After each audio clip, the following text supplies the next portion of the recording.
چشم و قلاب شماره رو از قسمت پایین عروسک شروع میکنیم. جای دهن رو مشخص از لبایش برمیگردونیم مثل یه قیفیت اصلی این کاراکترمون و ظاهر نهاییش رو این لبا شکل 4 تا دست و پا مرحله مورد علاقه منه. شخصیت عروسکمون مشخص نیست.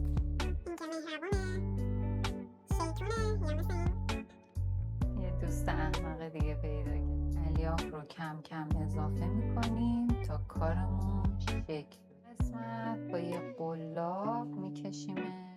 کلیداتون بکنید به این شکل. کلید رو ازش عبور بدید و بکشید. کلیداتون به عروسک وصل شد.